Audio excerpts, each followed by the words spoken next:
नमस्कार दोस्तों, आप देख रहे हैं तक्षशिल समाचारों में आपका अपना भगवत यादव। सनातन सांस्कृतिक संघ द्वारा आयोजित सनातन एकता यात्रा चौथे दिन झांसी पहुंची। यात्रा ललितपुर से शुरू होकर मध्य प्रदेश के टीकमगढ़, छतरपुर, महुआ, मऊरानीपुर होते हुए झांसी पहुंची। आध्यात्मिक यात्रा का जगह जगह स्वागत किया गया। यात्रा में विभिन्न साधु संतों और धर्म गुरुओं ने श्रद्धालुओं को प्रेरित किया। यात्रा झांसी पहुंची, जहां कार्यक्रम के बारे में बताते हुए सनातन सांस्कृतिक संघ की अध्यक्ष हरिप्रिया भार्गव ने पत्रकार वार्ता का आयोजन करके बताया कि हमारा धर्म हमें न केवल मानवता की सेवा सिखाता है, बल्कि आध्यात्मिक शांति और सामाजिक एकता का मार्ग भी दिखाता है। आइए हम सभी मिलकर सनातन धर्म की इस परंपरा को आगे बढ़ाएं।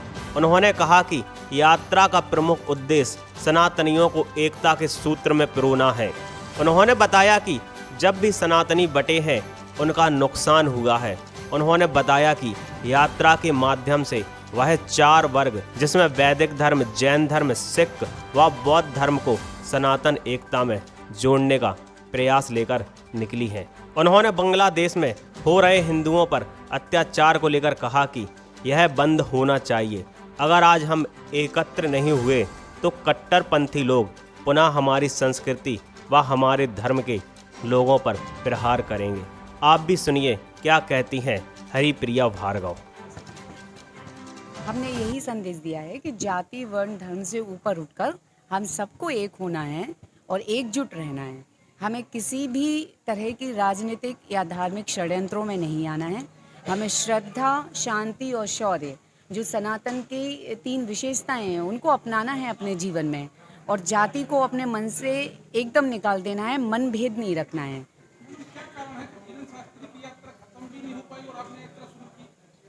जी, मुहूर्त अच्छा होगा 29 तारीख का, इसीलिए उनकी समाप्ति हुई, हमारी शुरू हुई। और मुझे लगता है सनातन एकता यात्रा, ये जिस उद्देश्य की जाती है या जैसा ये यात्रा है, तो ये प्रवाह चलता रहना चाहिए। किसी की समाप्त होती है, कोई शुरू करता है। सारे सनातनी बहन भाई अपने अपने क्षमता अनुसार सहयोग कर रहे हैं और अपनी योग्यता अनुसार उसमें अपना योगदान दे रहे हैं। झांसी आकर हुआ है, क्या कहेंगे? देखिए, झांसी एक ऐतिहासिक स्थल है और यहाँ झांसी की रानी के नाम से एक वीरांगना हमारी प्रसिद्ध हुई। वर्तमान में इस देश में जातिवाद के संदर्भ में पूज्य धीरेन्द्र कृष्ण शास्त्री जी ने भी एक यात्रा निकाली थी और अभी एक यात्रा हरिप्रिया जी ने निकाली है। तो ये जो छोटी छोटी यात्राएं हैं, बड़ी बड़ी यात्राएं हैं, देश के कोने कोने में हो रही हैं, उस यात्रा में झांसी एक ऐतिहासिक स्थल के रूप में विख्यात होगा आने वाले समय में, क्योंकि अभी हाल फिलहाल में 2 यात्रा निकली और दोनों ने झांसी को टच करा है।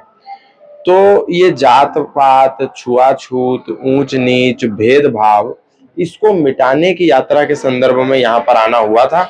और सनातन धर्म के लोग जो विभिन्न धड़ों में बटे हुए हैं, विभिन्न पंथों में बटे हुए हैं, विभिन्न जातीय भेदभावों में बटे हुए हैं, उन सबको एक करने के लिए, पिछड़े और बिछड़े सनातनियों को गले लगाने के लिए ये यात्रा थी। इसमें हम सब सम्मिलित हुए। आपकी भी सनातन यात्रा निकली, ये शास्त्री की भी सनातन यात्रा निकली, अलग अलग क्यों? अलग नहीं है, एक ही है।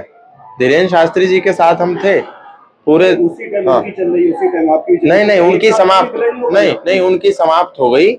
उसके बाद इस यात्रा का प्रारंभ हुआ। अगर आप देखेंगे तो उनकी 29 तारीख को समाप्त हो गई और वो समाप्त नहीं हुई, वो यात्रा निरंतर चलती रहेगी और तब तक चलती रहेगी जब तक इस देश में एक व्यक्ति के मनस पटल में भी जातिवाद नाम का विष रहेगा।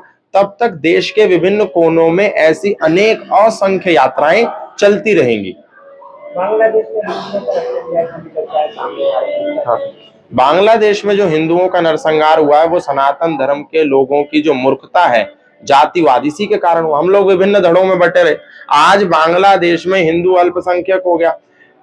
भारत में जो अभी हो रहा है, वो बांग्लादेश का जो वर्तमान है, वो भारत का भविष्य ना हो जाए, इसीलिए इस प्रकार की यात्राओं को निकाला जा रहा है विभिन्न संगठनों द्वारा। और आप बांग्लादेश में देखिए, जो आवाज भारत के संत उठा रहे हैं, वही आवाज बांग्लादेश के चिन्मय प्रभु ने उठाई और उनको जेल में बंद कर दिया।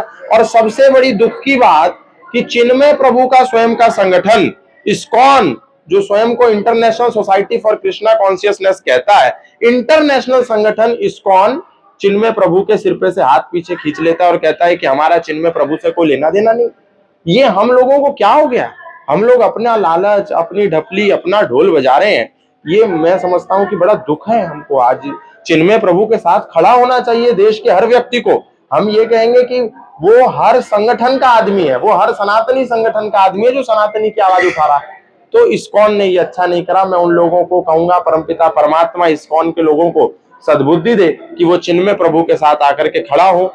और मैं भारत के माननीय प्रधानमंत्री जी, गृह मंत्री जी से भी कहूंगा कि इस विषय में हस्तक्षेप करें और चिन्मय प्रभु जी को न्याय दिलाएं, जो सनातनियों की आवाज बनकर के बांग्लादेश में उभर रहे हैं।